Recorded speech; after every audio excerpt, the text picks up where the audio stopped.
poetry is. Poetry is the way a woman snuggles into the spoon of her lover's embrace while she sleeps. It is the darkness that surrounds her, though she be in a room full of people. Poetry is oxygen, sustaining life, a releasing of carbon dioxide, its words flowing free, healing all the damage and destruction from these toxins she's been swallowing. Poetry is the cure to what ails you, minus visits to the doctor, co-pays, and time wasted. Poetry is a road not paved in hate. It is goodness and mercy, a table prepared before thine enemies. Poetry is fluid, a never-ending motion, its depths deeper than any ocean. Poetry can handle all this emotion. It is love, it is anger, the green monster, the one-eyed, one-horned, purple people eater. Poetry is the ability to believe one-eyed, one-horned, purple people eaters do exist. Poetry is this, a sweet blessedness that cannot be taken away regardless of what anyone has to say. It is night turning into day, knowing morning won't last always. Clouds, rain, dreariness, and tears will fade, but poetry will forever remain. Poetry is the safety net as you trapeze across the sky, daring you to explore beyond the limits which you can see. Poetry is always asking why, and never satisfied with the cautionary tales of others. Poetry is a mother rocking you to sleep and encouraging your dreams to become a reality. Poetry is a father. Damn. Maybe that's something we don't always see. Or perhaps it's a gift taken way too soon. Or perhaps it's a gift taken way too soon, and with its broad shoulders, we assume it to be strong enough to carry the weight of us in all our worlds. But that is just a presumption, cultivated from the thoughts of our imaginations. Poetry is whatever you need it to be. A prostitute in the streets with whom you can be free. Poetry is Jesus drawing all men unto thee from a hill called Calvary. Poetry is waking up to greet the dawn, unraveling from that covered cocoon. Poetry makes you weak in the knees and it'll have grown men swoon. Poetry, here's that line, is your baby mama's cousin's best friend on her daddy's side. You know the one? It'll spread you wide open, then turn around and give you a place to hide. Poetry is addiction. It'll have you fiending for snaps and claps, always taking you back to your first time. Poetry is yours. It is mine. It is ours. So puff, puff, pass the poet's treat. Poetry is not neat. It is messy and unconfined. No, sometimes refined like aged wine. Pretend with me for a moment that poetry is sophistication, a justification to which you cannot give an explanation. Poetry is ohana, so no need to dry your eyes and hide your tears. We are all family here, dear. So take the blinders off, and you will see that poetry is we. Poetry is us. Damn, can't you see? Special K is poetry. Okay. That was awesome. Welcome to Raw Talent with your host, Miss Tink. Welcome to Raw Talent. Welcome to Raw Talent with your host, Miss Tink. Welcome to Raw Talent. So tell me, who is Special K? Special K is the hostess with the mostest, the best entertainer that ever was, more addictive than any drug and better tasting than any cereal. Okay. That is who Special K is. You gotta sip after that one. That was a mouthful. You rolled that out like a red carpet. Well, shouldn't we have a red carpet for ourselves? Yes, we should. So who is Kimberly? Kimberly is a writer. And the brains of it all. She holds it all together. The voice changed. It's just kidding. And that's You literally like talking to two different people. Amazing. They are, well, I mean, okay, so Special K really is a character, but a character that I live with, and I put her on and I can take her off. Kimberly is another character, unless you're my mother, and then that's just my name. And what you were giving it birth. right, and it's said frequently, especially when I don't fulfill whatever the daughter obligations are. Of course. And then there's Kim, and Kim is just the person, like me. Oh, it's the third one. Okay. Yeah, Kim is the actual person. Okay. All right. All right. Yeah. So how did you come up with Special K? By accident. So I was just getting into spoken word and the open mic scene, and I went to an open mic. One of my friends, actually somebody I worked with, they was like, I'm doing an open mic, you should come. Okay, I'm gonna come. Sure, I'll come. I get there, I go to sign up because I'm gonna do this. This is it. I'm gonna do this, okay. Right? And I look at the list, and it was a sheet of paper with names on it. None of them were a government name. None of them. And I looked. I can't use my name. Right. I looked at the paper, and I was just standing there. I was really stuck. And my friend's like, what are you doing? And I was like, I don't know what to write. And he's like, write your name. And I was like, but these aren't their names. Like, you know how you could you knew that. Tell, yeah. Your mom didn't name you Muffin or, whatever. Like, so my best friend who was with me, she's like, girl, if you don't just put something down and stop being so special. And I was like, well, there you go. Special. And well, it was going to be Special Kim. And I was like, that doesn't roll. It doesn't sound right. And I was just like, Special K. That's what it is. So that's how the name was born and birthed. And then through the years, the personality has developed. So what made you go into poetry? Trauma. I've been writing since probably like second grade, like writing little stories about school. Grade. Yeah. Wow. I love to write. Like, it's just always been in me. And then around about 9th grade, there was trauma in my life. I was raped and by like a 60-year-old man who was supposed to be my friend, because I was like in 9th grade and I thought it was cool that, the boys were coming to my yard. So trauma, I was raped, and I wrote poetry because I didn't know how to get that out. And let me preface it. That wasn't the first trauma, but that was the trauma that was like birth poetry. Right. And so I was already struggling because I had been sexually assaulted by a family member when I was younger. So now here I'm doing this, and my family was just like, what's wrong with you? And, because how do you, yeah. Any of them? I mean, no. What are we going to do? Like, you can't be like, my cousin did this to me, right. And then it's going to be, the whole family is going to divide. And I was already the black sheep as it was. I did, yeah. You didn't feel like I didn't feel very empowered as a 9th grader. So I just started writing. But then that incident happened with the 60-year-old man, and I just lost my mind. I tried to kill myself. I was like, I'm not going to school. And my English teacher was just like, I don't know what's going on, but something has gone on and you need to get it out. And I was like, okay, I'll write. And so I started writing poetry, and I have been writing poetry ever since, and about life. Have you ever published anything from when you were younger?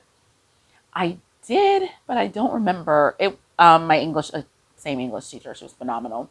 She helped me actually publish a poem. The poem was called He Knocks, and it was the telling of the trauma. And she helped me get it published, but I don't remember where it was published. I don't remember ever getting a copy of the publication. Love my mom, shout out to her, but we weren't very supportive of this art that's not going to pay the bills. Right. So it was more like, oh, that's great for you, congratulations, but we never got it. So I don't know where it is, and then I don't even know where the poem is now. Like, I lost that. Oh wow. Yeah. Wow. You could be getting paid royalties off of that. That's why somebody probably been touched and inspired by it. Several times, find out right? that a little girl wrote it would be like probably phenomenal because there's a lot of emotion in that. I bet. Yeah, I mean, I remember it. And I tried to recreate it one time, and it just the feeling wasn't there. I was like, I remembered some of the words and some of the phrases, but I was like, the emotion and the feeling, it just didn't feel right anymore. So how, the poetry alone helped you get past the trauma? Did you ever have to go to counseling or anything for it to like deal with it? Yes, but no. So trauma happened in ninth grade. Yeah. Again, not the only trauma in my life. Right. I'm 41 now, so our lives are built on ups and downs, right. Highs and lows. I've had some traumas. It wasn't until I was 39, 40 that I went to counseling. Wow, that's recently. Right. Right. So I did go to counseling like ninth grade area time, but it wasn't go to counseling to get healed because this happened to you, because I wasn't even talking about this.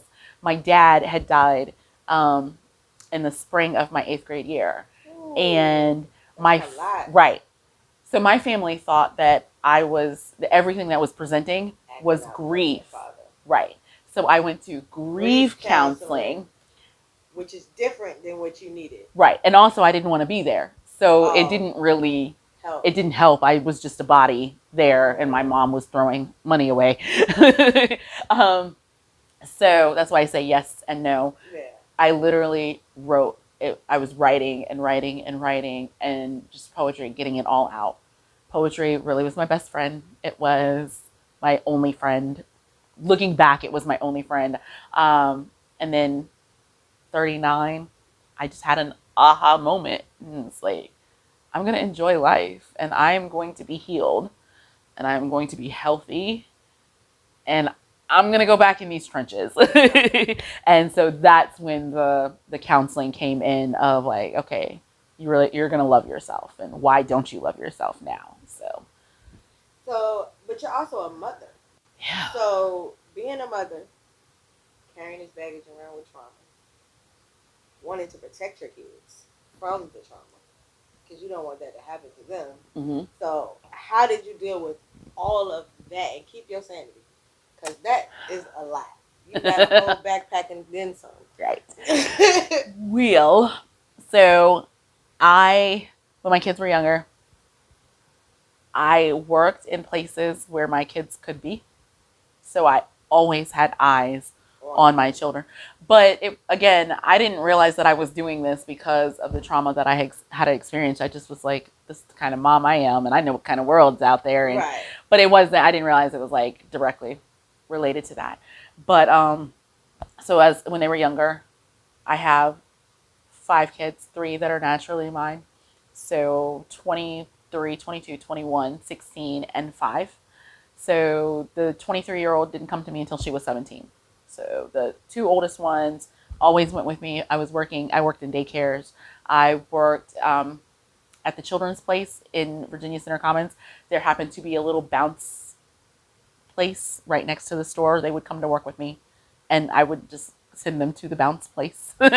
Or they would sit in the back. Yeah, that's what I did. I worked places where they could go. And then when 5 years ago, another trauma happened, and I was in a position where I got to come home, and I came home, and so yeah. Would you like to touch on that? We can. I wrote a poem about it. I wrote a poem about everything. Right. Or would you like to share the poem? Oh, I don't have the poem memorized. Okay. So we're not going to share that one. I have that same anyway. Right. The memorizing thing, but I mean, we can go into what. Yeah. So all of this built who Special K is. Absolutely, so, absolutely. So mental health is real. It is a ginormous issue, and a lot of times, especially in our communities, in the Black communities, we sweep it under the rug. And not realizing that it's a hereditary thing. So my oldest natural born child suffers from mental health issues, illnesses, and challenges. And So let me pause you right there. What's the difference between the illness and challenges?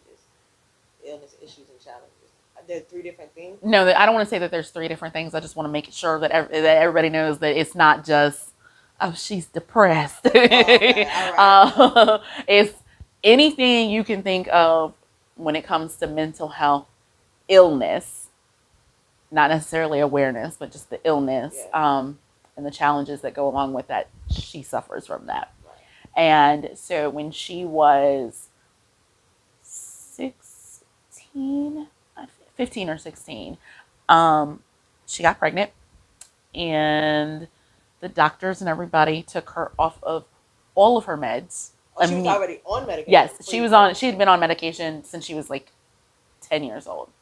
So, but 16, she's pregnant, and obviously the medications that she was on are so strong, not healthy for a baby. Right. So they cold turkey all of the medicines.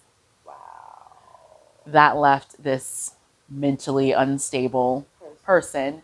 She went into a mental rage one Sunday morning, May 29th, and she tried to kill me.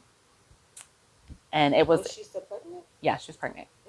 So, and it wasn't just that one episode, it was a week-long episode where she was in this mental rage. So the first episode, she hit my head in the same place repeatedly 60 to 70 times. Yeah, at one point I got pushed into a dresser, hit my head in the same place. And then from that, there was a concussion. But then because the episode was a whole week long, I didn't have time to do what I was supposed to do to take care of me and my concussion. That was a problem. And then she's still in a rage. So my head ended up getting hit several more times throughout that week. And then the end result was I was in a coma, and they told my mom that I wasn't ever going to be the same person. They didn't know if I was going to have brain function.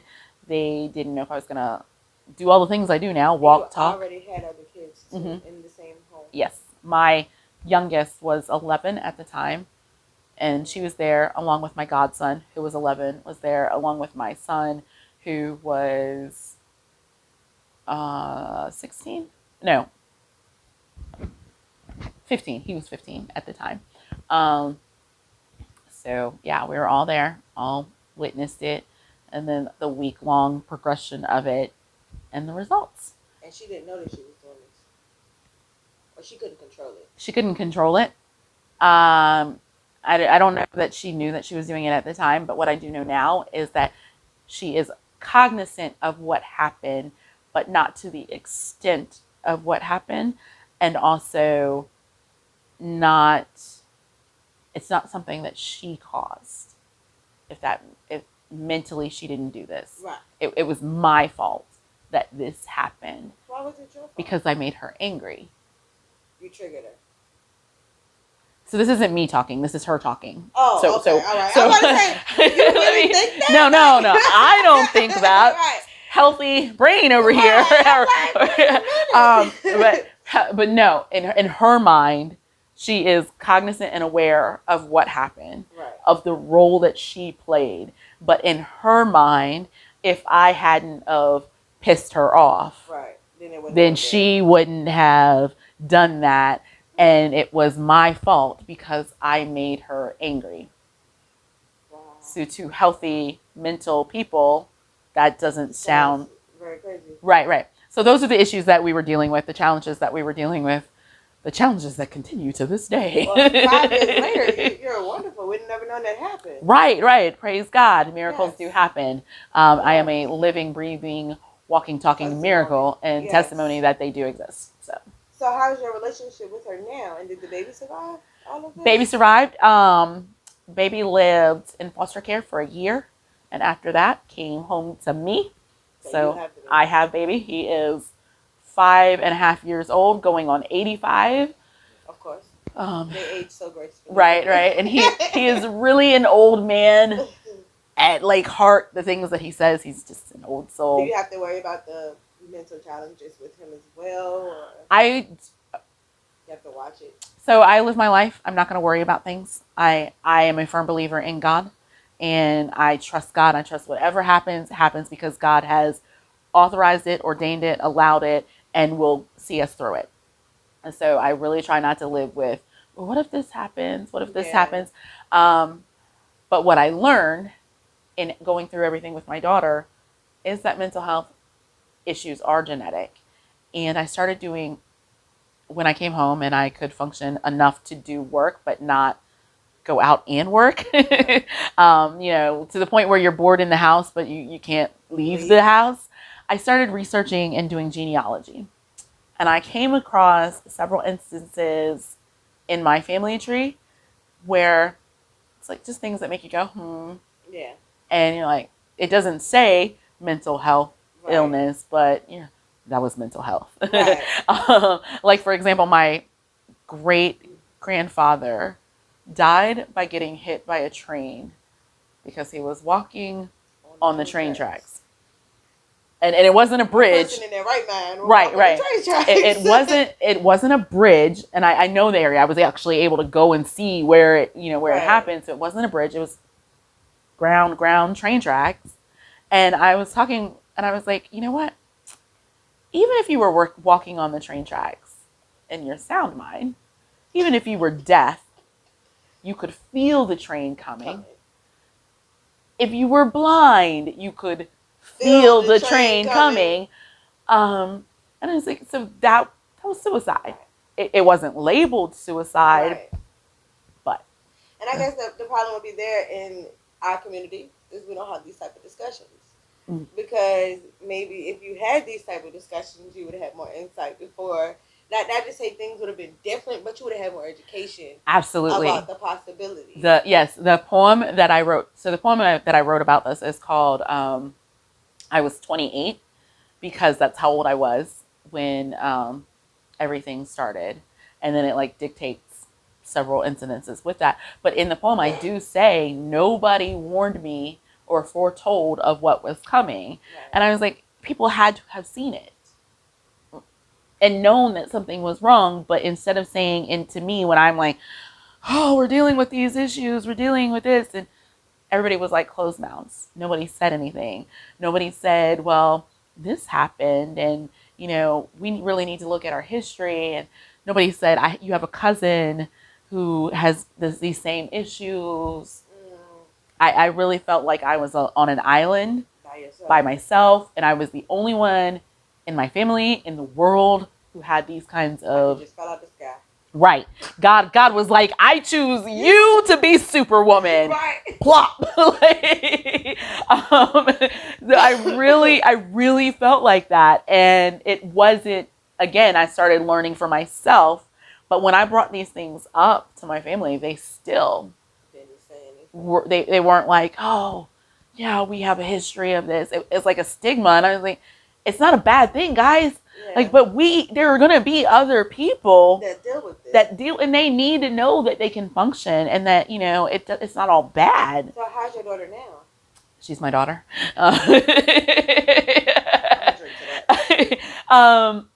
So she's 22 now. And because she's an adult, she doesn't have to do what I say or what I would like her to do. Right. And that includes taking medicine. Oh. And because she's an adult, and because I went through that year long of I'm really going to heal and I'm really going to dig deep into me, I now have boundaries out for myself, and I'm not going to allow you or anybody to mistreat me, whether you have mental illness or not. And so now I choose to not spend time with her. Love her. We'll talk to her. We'll do whatever I can to help her, but I choose to. How long was your recovery after the incident? I started talking again. Let's see. The baby was born on December 2nd. On December 3rd, I said my first full sentence without stuttering. Prior to that. And this happened in May 29th. So May to December, you couldn't talk. Right. I talked. I could talk, but I stuttered. I stuttered horrendously. Could you walk after that? Yes and no. So I had to learn to rewalk, and then I had and have. It's better now, but I had balance issues, and so I couldn't walk by myself. Right. It was like, literally, I had to people had to come and say, okay, let's go get in the shower because I couldn't be in the bathroom by myself. Right. Or people fixed dinner because I would not remember to turn the stove off or even turn the stove on. Right. Things Boil were water missing. with no Right. So those were like the first 4 months. That's what that was. And then you get better. Well, it's good that you pushed through it and didn't get frustrated and give up. I definitely got frustrated. Oh, okay. I didn't give up. Mainly because I just refused to be babied. Right. And taken care of. Like I was this independent person. Right. And it was like the last thing that I had done was I had sued the school board, very active parent. Right. Like, so I held conference with the school board and with city council and, with the mayor at the time. Like, these are the audiences that I had. Right. So for me not to be able to do that was just not you at all. Right. And so I was like, whatever it takes, we're not doing this. And then to hear myself talk because I was stuttering so bad, not only could I hear it and it bothered me, but I could see it on the faces of other people. It's just, oh my God. How did that affect your children? The ones who weren't a part of the ordeal? So my son is now like my father. Oh, of course. And I know that's the role we take on though. Right. we become the parent anyway. I think it amplified. Because now he's like, where are you going? When are you going to be back? Are you okay? Oh. Do you really need to wear those shoes? Oh. Who's that? Like, are you okay? At least you know you're safe. Right. Definitely there. It's so weird because sometimes I just want to be like, shut up. Right. Did you take your medicine? Or Lord. And then when I made the decision to no longer take medicine, so I live with a migraine 100% of the time, 365 days of the year, 7 days of the week. Ooh. Yeah. And I was taking medicine to alleviate some of that. And then I just decided, I was like, I don't want to be. Oh, but it wasn't taking it away completely. No, it was never gone completely. And it also left me in like a fog. So performance me wasn't being the best that performance me could be because I was always in this like haze trying to push through. So I just made the decision. I was like, you know what? I'm not going to do this anymore. So you still deal with the headache? Yes. 100% of the time, 365 days of the year, 7 days a week. So how do you host with a headache? Because you're not a quiet person. Like, this is quiet. Right. Well, because, we're talking about a serious subject. But like, the special case I met was like, hey, and I'm here. Right. You know what I'm saying? What's up, guys? So you're right. Yelling. I know, like, for a person who doesn't have migraines, but to have a headache, I don't want to hear no loud music. I don't want to hear anybody screaming. But you're telling me that you get up in front of audiences and perform your poetry. You do it with neck. Nobody would know that these are the challenges that you face before you walk on the stage. I've learned this is life. Like, if I'm going to enjoy life, this is what I have to deal with. The strength that you encompass, sister. I'm telling you. Oh, thank you. But there are times so when I say my head hurts or I have a headache, I'm not saying the normal, oh my God, I'm at a 7 all the time. I'm not saying that headache. It's like, it's like really bad. Yeah. And you can also tell, because there are times where I revert back to stuttering. There are times where I don't know how to talk or and that's can't. A symptom of the headaches? Oh, no, of the brain injury. So I had a traumatic brain injury from all of that. Yeah. So there are times, but I tell people about it, telling all of you about it, but I don't let people see it. Right. So, yeah. I'm amazed. I'm inspired. Yeah. People can have excuses. Like, my dad, by the time I was in high school, he didn't have either one of his legs due to diabetes. You know? So, like, my strength kind of comes from watching a man with no legs care for other people as a nurse.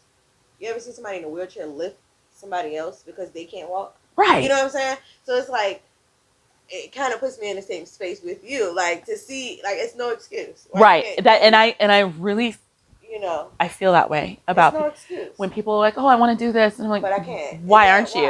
And I don't mean to be harsh, but I know my own story. Right. and I'm not going to settle for your excuses because I don't allow myself to settle for those excuses. And I have reason. You definitely do. Like I don't want to. Reason to take a permanent seat then. Right. Like I have a reason to take a seat. That's I crazy. have a reason to be like, I don't want to do this today. I cannot do this today. And every day I show up. And every day I say, I can do this. Yeah. And I may not be able to do it like you said, you've seen me hosting and I've been like, what's up? Yeah. I may not be able to do it like that, but I'm going to do it. I'm going to show up to 100% to my ability every day. And so when I determine that for myself, I'm like, you can't. No, your kids are sick. I'm so sorry. Like, what does that have to do with the price of tea in China? Like, my finger hurts. Like, no. I don't care. Like, that's. I mean, again, it sounds really harsh, and it's not that I don't care, not that I don't have sympathy. I'm sorry, your finger hurts, but we got work to do. Right. Right. And I can set my whole headache aside. Right. I'm like, you don't understand. Right. And there are times where I show up and I'm like, okay, I have 1 good hour. Right. That's what I'm gonna give I'm you. gonna make it my best hour. Right. It's gonna be the best hour. I didn't drive here because I know I only have 1 good hour. Right. But we I'm worn out. It's it. Right. Like, Antonio's in the car or whoever's in the car, they're waiting on me because they know I need the ice packs and the dark lights and my sunglasses. But again, I'm not gonna let people see that. I'll tell the story, but I'll tell you the story of my struggle, but I don't want you to actually see my struggle because that gives you too much access to me. Yeah. So. Yeah. Well, thank you for letting me in. Absolutely. I appreciate that. So what does it mean when you say poetry brings people together, builds communities, and bridges the gap between you and me?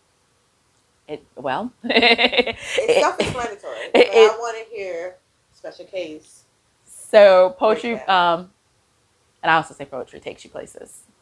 So poetry takes you places. Prime example, the world shut down. I don't know if you heard about that. I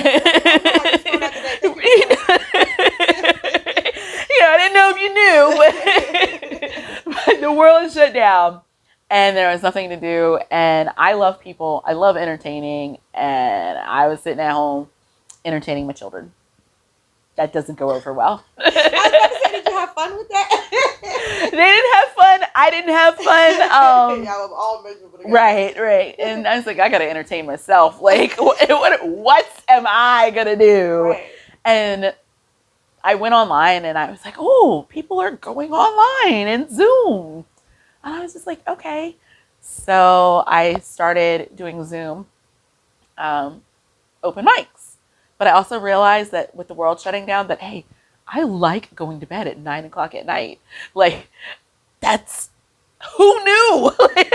like how exciting. A whole poetry show and still be at home. Right. And then so I was like, well, what can I do like earlier? And so I started doing Zoom open mics in the UK. And like, I've literally performed all over the world now via Zoom to the point where people want me to physically come and do poetry. Awesome. So poetry takes you places. But even before that, Real True Poet would say, hey, I'm going to Maryland. You want to go? I'm going to DC. You want to go? Her Art is another one who'd say, hey, come with me. I'm going to these places. So even though we're like semi-local, we're still going places. Right. And my poem, the one that I was 28, that connects me with people who have mental health issues or who have been through a trauma. Mm-hmm. And so they can connect with me on that level. And then they start to realize, oh, I'm not alone.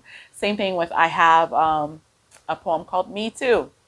Bet you can't guess what that's about. And, that the whole Me Too movement, people, even though that was a movement and it was a hashtag, people hear that and they're like, oh, wow, it is more than just a hashtag. And she's really opening up and saying, I love your phenomenal woman. Oh, thank you. Which one? The Black woman or the woman's anthem? Okay. Yes. Yeah. So, right. So it can. You perform that more than once. That's one of my favorites. It's one of mine too. But it just connects people, and it's like a door when people hear that and they can relate to that. they can come up and they feel like they can share even a smidgen of what they've gone through, and it's like relief for them or connection with them. So poetry brings people together, poetry takes you places, and in the same breath, if I know that you've gone through something that I've gone through, and you see me and you see me smiling, then you know you may not be smiling now, but eventually you're gonna smile. So it heals. But I guess if you follow me on social media, I'm also really big on this life is not perfect. This life is going to have ups and downs, bumps and bruises along the way. And so I do share the times when it's not perfect. When everything hits the fan and you're just like, really? This is what we gonna do? Like, so I don't let people see it, but I do want it known. So that's what I mean by that. That's the special K. I like that though. I love that. So you wear many hats. How do they all correlate to manifest special K? Because you're not just a host and a poet. Oh my goodness. You're a spoken word entertainer, a motivational speaker, an author, a blogger, an event coordinator, poetry slam judge. All of that, right? Should I keep going? I love people. Like it shows. That's the ultimate thing is I love people, and I want to see everyone succeed. And I believe that we all can succeed. And I believe that there is room at the table for all of us to eat. And because I really, truly believe all of those things, it's easy for me to, oh, I got to perform? Okay. Oh, you need a host? Okay. Now not so much because I'm learning that a lot of things take up time, and because I'm really trying to make this poetry thing my full time. It takes a lot of gotta invest. Yeah, you do. But it's just you see the opportunity and you make time for the things that you want to do. Right. And you don't make time for the things that you don't want to make. Right. There's no point in making an excuse. Right. But I used to be a yes girl. I used to be. Oh, I can help you with that. Sure, no problem. And then your plate's too full for you to take. And then I'd be like crying, break down. Why did I volunteer right. to do this? Or I don't even want to do this. I don't even like this. What? Like, but I used to be like that. But now I'm learning what's my mission statement? What's my purpose? And once I figured that out, then it was easy for me to say, oh, I'm sorry, I can't help you with that. Or now's really not a good time. Right. I don't have to say no. I can say right. other things. And it just became easier. And then wearing the hats that mattered became convenient or right. easier to take on and put off. Right. So you said you are focusing on doing poetry full time. So what's your biggest struggle as a poet? Getting paid. Please support local artists. Pay the artists. Independent artists. Poetry is an art. So that literally that's the biggest struggle. People want to book you all day long, but then when they don't want to give you your worth. They don't want to give you your, and not even your worth, because you can undervalue.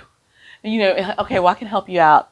I know you ain't got a whole lot of money. I normally charge XYZ, so for you, I'll just do X. And they're, I don't have that. Okay, sorry. And then people also don't value poetry as an art that needs to be paid for. Why do you think that is? And what's crazy to me about it, in my opinion, I mean, as a poet myself too. Right. Poetry is the foundation for music. Music is a big thing. Mm-hmm. You know what I'm saying? Everywhere you go, there's music. If you take away the beat, if you take away the acoustics, if you take away all of that, you have poetry. Right. So why not honor the people who start with the foundation? You know how hard it is to make your words to a rhythm that you hear in your head? Well, you know what I'm saying? And deliver it so right. other people can get it the way you're getting it, you know? So, You understand right, I I'm saying, do. right? So, like, rap, everybody listens to rap. Yeah. All rap is It's poetry. rhythm and poetry. Right. That's all it is. But I think when people hear poetry, they think, "Thou art the most beautiful woman in all thy land." That's what people think when they hear poetry, right? They do not think, "I don't have to rock my natural locks, wear bell bottoms and tube socks to take my bra off." So they don't think. Correlate the poetry. Right. That first of all, they're like, their poetry, what they think is two different things. Then also, they're like, well, you're not doing anything. You're just reading your poem, or you're just saying your poem. You're not really doing anything. They don't realize that it takes time, blood, sweat, and tears it takes into writing. Right. Poem. But they understand it for musicians, because musicians have to record their music and they have to have music. And so they understand it because they can see those tangible things that they had to put into it. Okay. Right. And then I guess it's frustrating for me too, because you don't hear very many poets talk about females shaking their ass and money and stuff and drugs and all that. You hear them talking about stuff that's full of substance. Right. And relevant. But you would pay to go see or go have these people come to your establishment, but not the poet who's going to feed somebody's mind. Right. And actually give you some soul food to, live off of. But I think that falls into knowing who your audience is. Yeah. Finding your audience. I would say that's another challenge is finding your audience. And knowing what your audience wants, because everybody doesn't always want that soul food. Yeah. Sometimes people want a plate to go. Yeah. And I think that's one of the things that I have really worked on, is really understanding who is in the audience and what they want. And also, I don't just have soul food. I don't just have, let's go to therapy and unleash our trauma. Like, I have empowering stuff. I have funny stuff. I have everything in between. Right. And I think you got to have that. You have to have that repertoire. Yeah. And then just helping people to understand that this is an art, just like music is. And then you slowly start to get the value and the respect. But also, I think it has a lot to do. I played into the part of me now having an issue getting money. And I accept that. What do you mean you played into the part? Because when I first started doing this, I showed up anywhere and everywhere for free. And now, I think I've had a couple of conversations with people that are like, why are you doing this without being paid? Right. Yeah. Exactly. Like, well, and I felt like, honestly, in the beginning, I have to prove myself. You don't know who I am. So that's like, you're not going to buy something from me if you don't know that my product is worth your money. Right, exactly. So why would you pay me if you don't know if I can really deliver? Right. And for me, it wasn't even that at first. First, it was, I love doing this. Right. Like, I would do this all day, every day if I could. This is so awesome. This is the best thing in the world. I also was performing all these old pieces that nobody had ever heard. Right. Because you didn't know who I was. Right. Like, and then it got to the point of, oh, I could really do this. Like I could, okay, yeah. So like, well, I need people to know who I am. Like, so that's why I showed up everywhere, anywhere and everywhere. What time do you need me to be there? Yes, I'm there. Let me rearrange my schedule, my whole schedule. So those are the two things that I did to contribute to. Now I want to be paid and I am struggling. And I say that because I want people to know, if you are an up and coming poet or performer or artist or whatever, start where you intend to go. But what if you don't know where you're intended to go? So what if they started out the same way you did? You know what I'm saying? So it's like a slippery slope with that. It is, but okay, so open mics, no, you're not going to get paid for open mics. But who says you can't have a tip jar and take your tip jar up there? Here's my tip jar. Walk up there. Hey, my name's Special K. What's up, guys? I'm going to do this piece. like what you hear? Tip Tip me. Drop a dollar in there. That's wise. So you're not expecting the venue to pay you, but you are expecting and creating the expectation that I'm worth something. Exactly.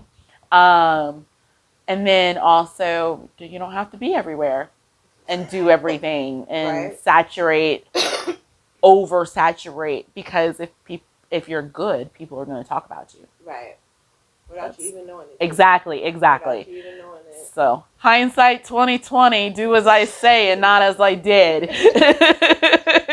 So, like, okay, so have you ever walked in an open mic, right? Mm-hmm. And in your mind, you're like, okay, so tonight I want to do this piece, Phenomenal Woman.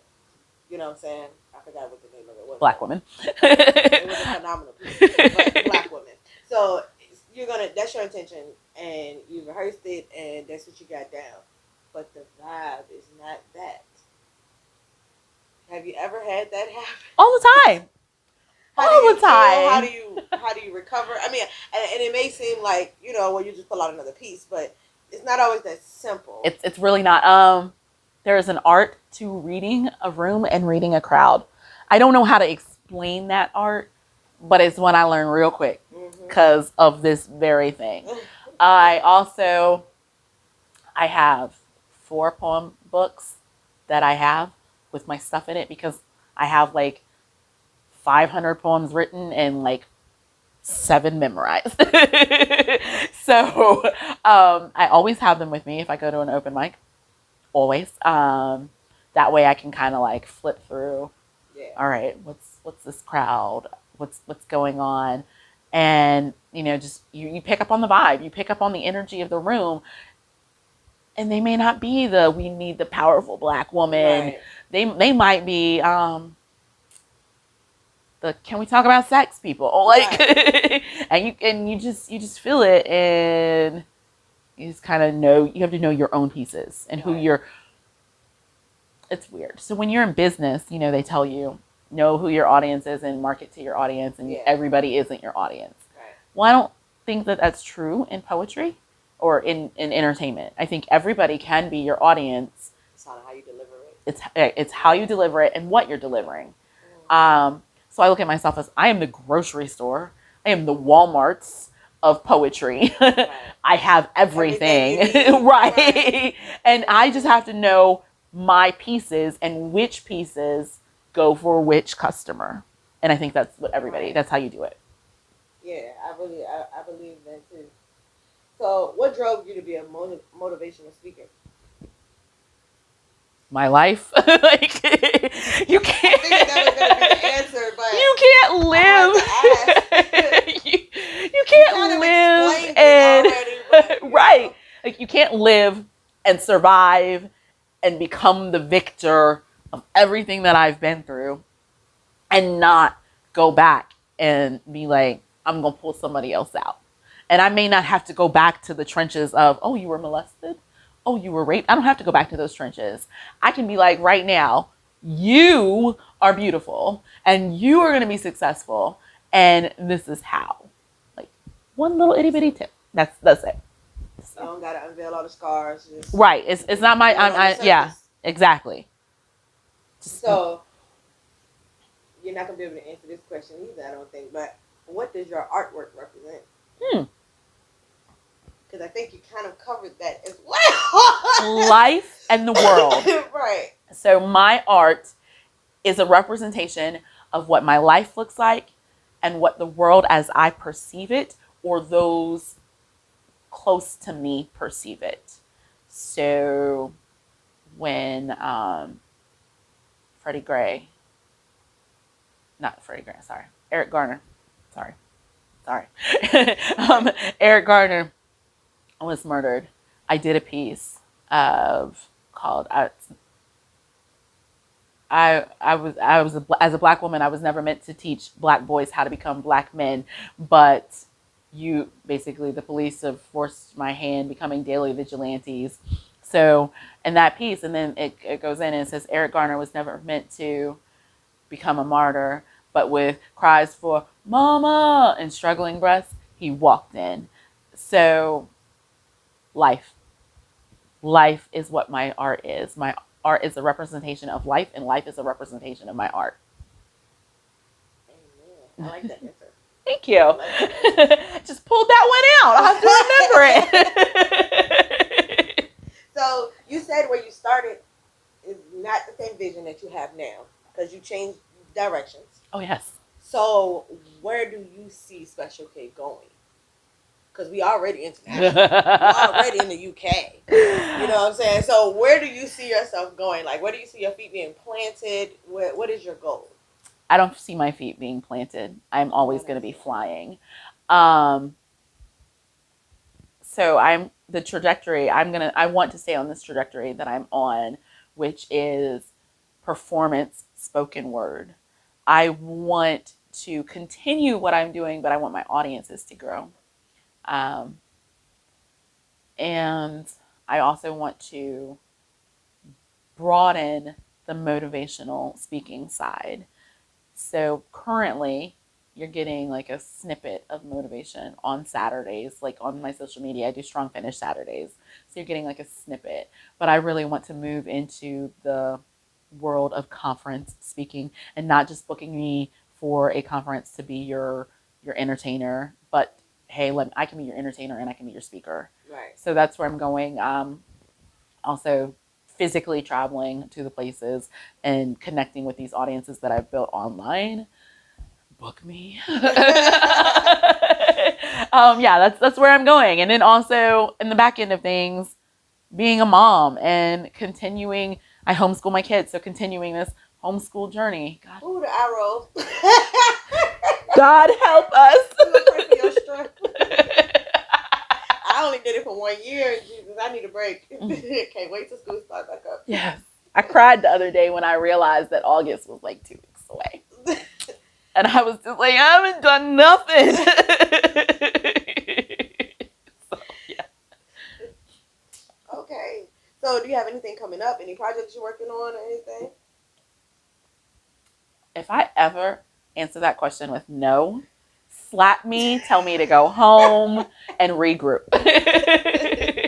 But okay, so yes, on August 21st, I have my first ever solo production event. Oh, awesome. It's the Unapologetically Me brunch with Special K. Amen. And unapologetically. Yes.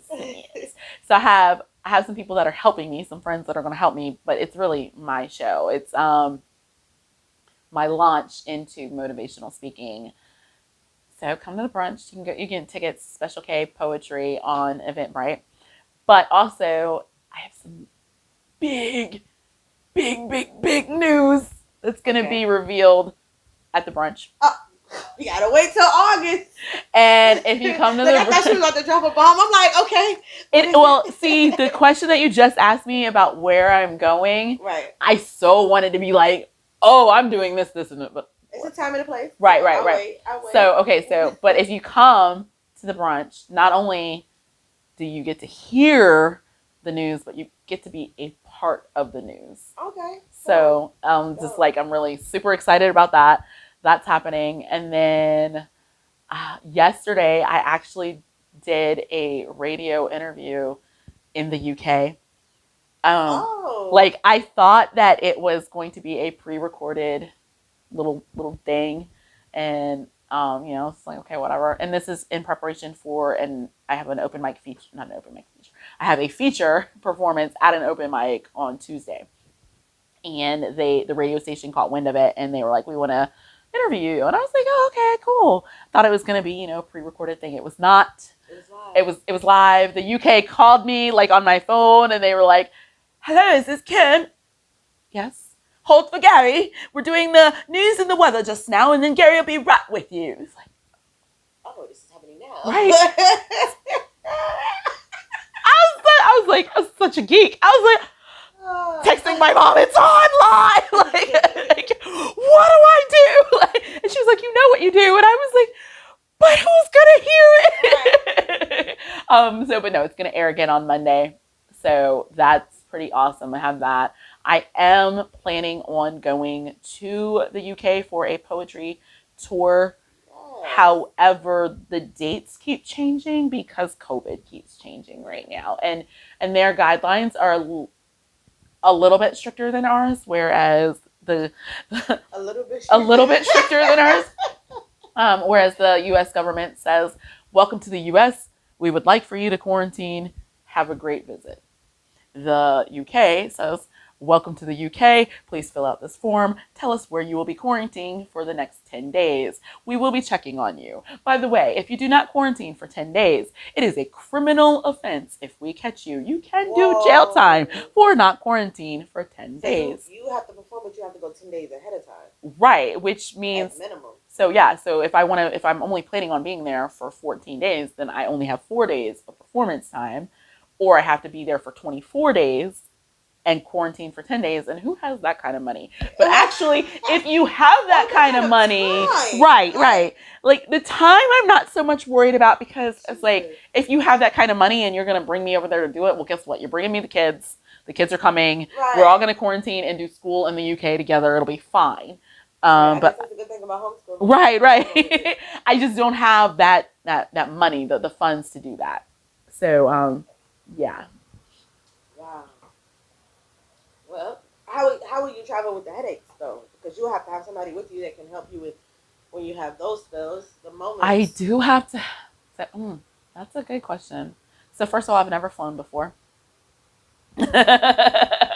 Never ever. Your first trip, you go fly international? Actually, no. I'm going to New Mexico in the beginning of November to do a poetry tour for 4 days. So I'll fly then. All right. Make sure you take somebody with you. See, here's the thing. Let me talk to Kim. I'm hiring. I need friends. Not hiring friends. I'm hiring friends. Because I can travel. Right. That are road ready. Because I realized that in this growth that is of Special K, the growth of Special K, that the people that I thought were my friends weren't necessarily, or no, they were my friends for where I was at the time. They could have been there for a season. Right. They were my friends for where I was at the time. And where I am now, I'm kind of in limbo because they're still there, but they're not there as much. And they are not able to commit to the level of friendship that I need, which is I need bodies. I need you in a seat. I need you more than lip service of, I support you. I'm so proud of you. So is my mom. Thanks. Right. I need you to physically show up. I need you to say, hey. Those relationships when people be with they want to be to you, not what you need. Exactly. You know? And then it's funny, like speaking in the UK. Excuse me. So Antonio, who is my person in life, he's not going to the UK with me. Like, I don't want him to go. Oh. Because he tells everybody, we tell this all the time, Special K is single, available, and she flirts with everybody. Yes, she does. Kim. I've seen her. She flirted with a whole room. Right. She flirts with the girls and the boys. There's no judgment. The theys and the thems too. Like, she flirts with everybody. Antonio is in love and in a relationship with Kim. And Antonio doesn't go to Special K shows because he can't handle that. Oh, he can. He just doesn't want to go to jail because he will handle it in a way that is not like. So he can't handle it for real. Then he can't take on Special K the way Special K want to be Special K. I mean, he can, but who wants to go home and be angry and have him angry because of what he saw? That's not gonna fuel your your what is it? Performance energy. Right. And then when he is there, he has social anxiety too. Oh. So like the times that he has come. Interesting. You're dating somebody with social. Yeah. Y'all are the perfect pair. I pull him out all the time. You're out. Yeah. But it's so weird. Like when he does come out, it's hard for me to get into that character because I know that what sacrifice it was for him to come out. And I'm always like, babe, are you okay? Yeah, you don't need are you okay? Right. Not vacation maybe, but not like, not Special K. So I, in passing, mentioned to somebody at church who is not my friend, but who I was like, maybe they could be. So it's like kind of like trying to do an application process for a friend. How long before you were thinking about going to the UK? March or April is you got some time. Right? But no, here's the problem. Okay. You need to establish a relationship with somebody. You got an application. Let me draw you up an application. I do need an application. No online applications, all in person. Right. But no, okay. Interviews. Right. So this lady at church, like I really am hiring. I really do need friends. I will pay you in love and cookies and cake, like, and brunch. We can go brunch all the time.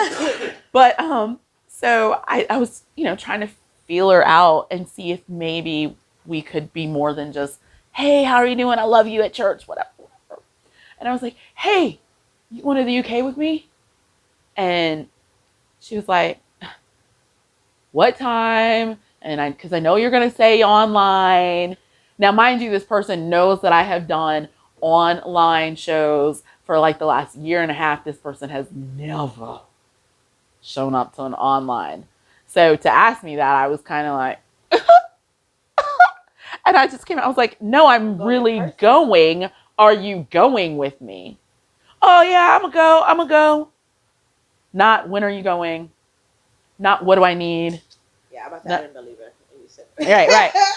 So I was just like, and we're gonna throw that application away. Like, did she know she was applying for the position? I don't think so. See, that's you gotta let them know they're applying. Why? Okay, so you want to do secret applications? Mm-mm. I'm about to say because how we can do both. We can do both. Both, okay. But if I come to you and I say how that conversation went, and you gonna show me your true colors, I don't even need to be like, by the way, you were applying to be my friend. Right. And I'm going to return your application to you. Thanks for your time. You can just slide that right on there. It's not you. It's me. So if somebody wanted to catch one of these UK shows, where can they catch it at?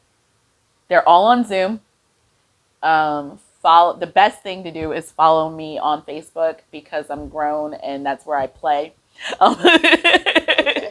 So Kimberly Johnson, special K in parentheses, follow me on Facebook. It's always up there.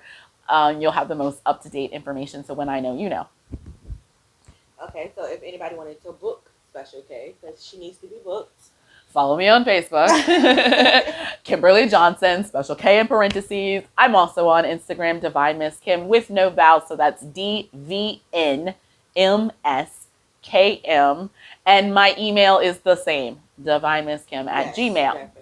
When I first saw that Instagram name, I was like, what the heck is DV? What is this? Just a bunch of letters she can put together. License plate roulette. Right. You said that, just look at it like, what does this mean? Mm-hmm. Yep. Yeah, and I get people, I've even done like some Instagram shows, and people are like, people who don't know that I am Special K or that Divine Miss Kim is Special K, new people, we'll forgive them. They're like, DV, and they say the whole thing. Yeah. So now I've learned to write my name and then equals and then write it out. And like, didn't you guys ever like look at license plates and try to figure out what license plates meant? Like, right. We used to do that all the time. Right. It's not that hard once you, like, if you have that mentality. I'm old. I just dated myself. With TikTok out, have you gotten into TikTok? You're doing performances, I'm laughing because I want to be on TikTok. I really do. Like, I see the videos and I'm like, oh, I want to do that. And me and my daughter and my bonus daughter, I'm like, oh, we should do this. I just can't bring myself to actually do it. And then now it's a joke because the first time I said something to them, my brain was kind of like resetting. And so it wasn't like 100%. And I was like, y'all, we should be tic-tac-hoes. Tic-tac-hoes. So now, whenever I'm being serious and like, we should do a TikTok. We should. They're looking at me and they're like, I am not your tic-tac-hoe. Why did I know that she was going to say that? So yeah. I mean, you could do it with just your different voice personalities. You done gave me like 4. I don't know how that works. Teach me the TikTok ways. You got kids. That's the best way to learn from them. They won't teach me. People are selling stuff on TikTok. People are really using I seen and tutorials. Another poet was like, you can perform on TikTok. And I was like, I was told like 2 weeks ago, they have TikTok Live. I don't know the ways of TikTok. You're a TikTok version. Please, I am. Somebody pop my TikTok cherry. I am too done with you. Because my children won't do it. And if you Oh, see me, Lord. like you see me now, this is my children are just like, go to your room. I bet you living with you is very hysterical. Especially if you change personality. I do. It's a whole YouTube channel. They have. Well, do you have a YouTube channel? I do. Oh, you can find me at Special Gay Poetry on YouTube. That's www.youtube.com/Special Gay Poetry. Okay. Do you ever are you able to post the shows that you've done in the UK? Like save the ones and post them? Sometimes I do. Sometimes I don't. Zoom recording is a very funny thing, and a lot of times what happens is the poem happens, so it's like Black woman proud, Black girl magic loud.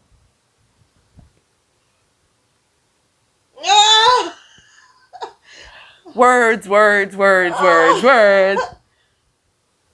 Like it's so I don't really. Okay, I get it. Because I'm like I get it. It's Zoom, I get it. But at the same time, I don't want the world to see that kind of quality. You gotta experience it live. Sorry. Did you ever think about recording it while you're recording it?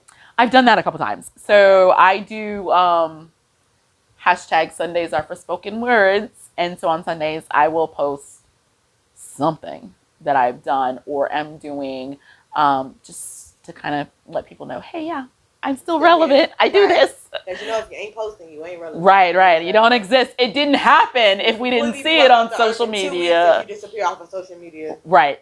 So you're not allowed to have a social media break. So all y'all people taking social media breaks, what's wrong with you? It kills your numbers. It kills everything. Everything.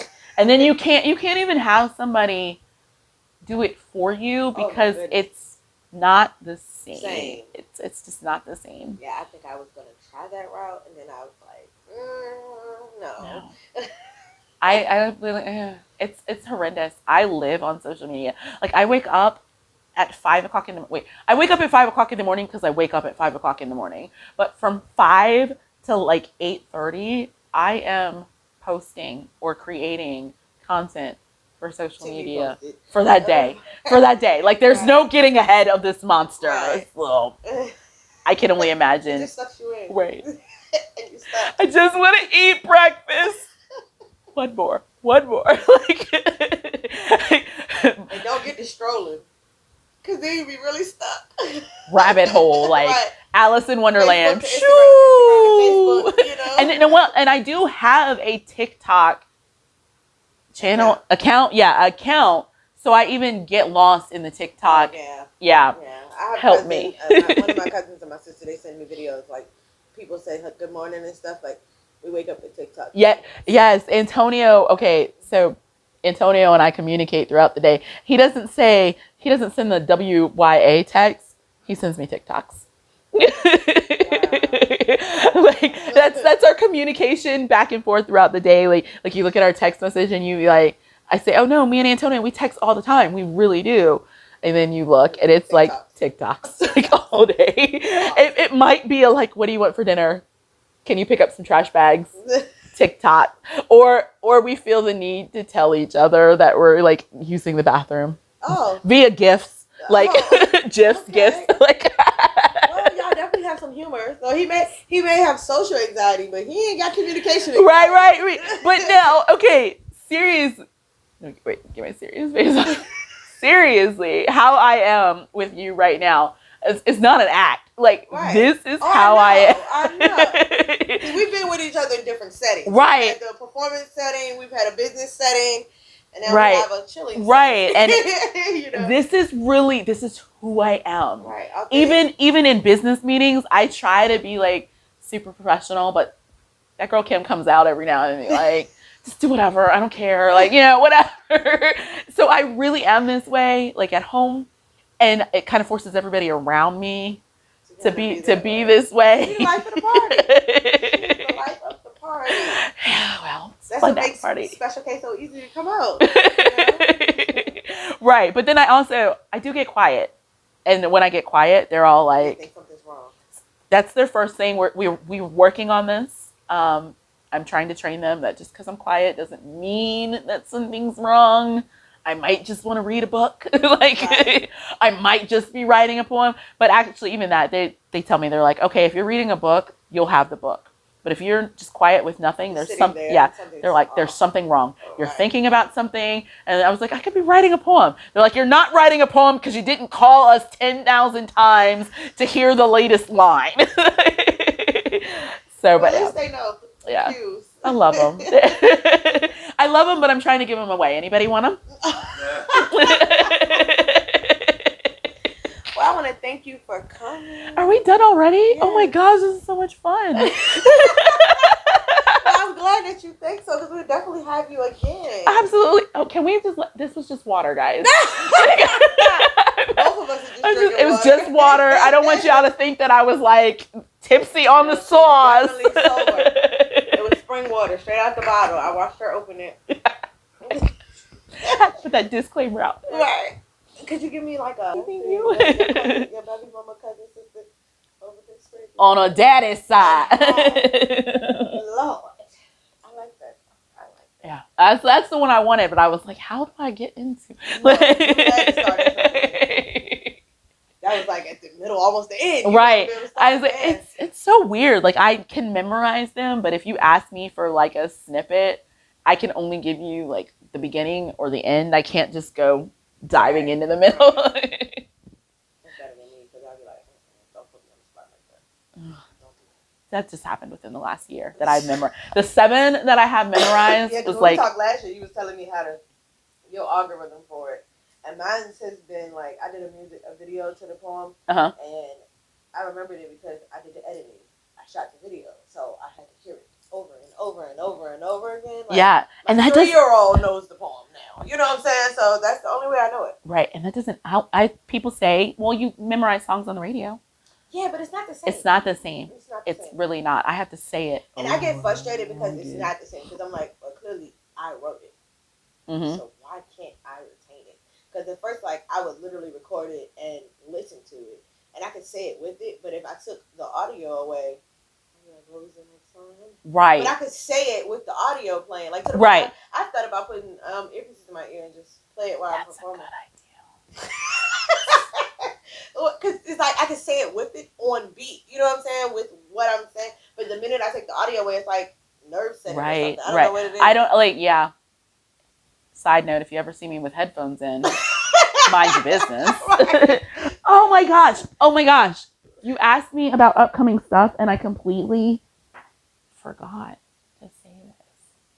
Now I'll give you a sneak peek because I forgot. I'm gonna play it. Oh, okay. I wasn't ready. I completely forgot, but when you were talking about sounds and stuff, I was like, oh, shoot. Did you ever think I about wanted to audio? say I apologize for whatever I did to offend you. For whatever that massive thing was that ripped you away from my bosom like a babe being ripped from a black mother's arms and sold to the white man on the next plantation. I wanted to apologize for dropping the ball on this empire. I know we were supposed to be building a nation. I wanted to apologize for straightening your crown and not seeing that it was crooked. I wanted to apologize for opening my mouth when you thought it should have remained closed, or choosing not to let my words flow. Whatever crime I committed, I want to apologize. And I say whatever, because honestly, I don't know. Okay. Where Inspiration Awakens, coming the end of July, beginning of August. Me. This new me is not okay with how the old me was treated. And while the old me let a lot of things slide, this new me ain't letting that shit ride. The old me would take a breath or go for a walk or to get some air to breathe when it began to seem she was getting a bit too close to experiencing what you have deemed living the dream. But this new me, Oh, she's been to the mountaintop and she's seen the promised land, and she knows that her dreams are more than just things that hang in the air between wake and sleep, and they are closer than you think to becoming tangible reality put on public display for her personal consumption. And this new me has learned that as long as she cares, she matters. And it really is insignificant if you think the matter that surrounds her is only wasted space. You see, the old me would quake and quiver at the mere prediction of confrontation, and heaven forbid the scales tip in any direction outside of perfect harmony. And the old me would hide her disdain for this friction with words like, "Oh, I don't do drama."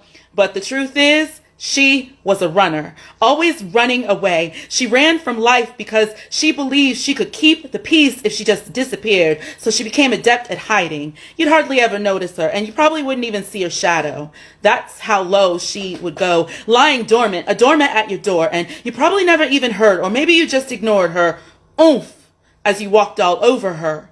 But no more.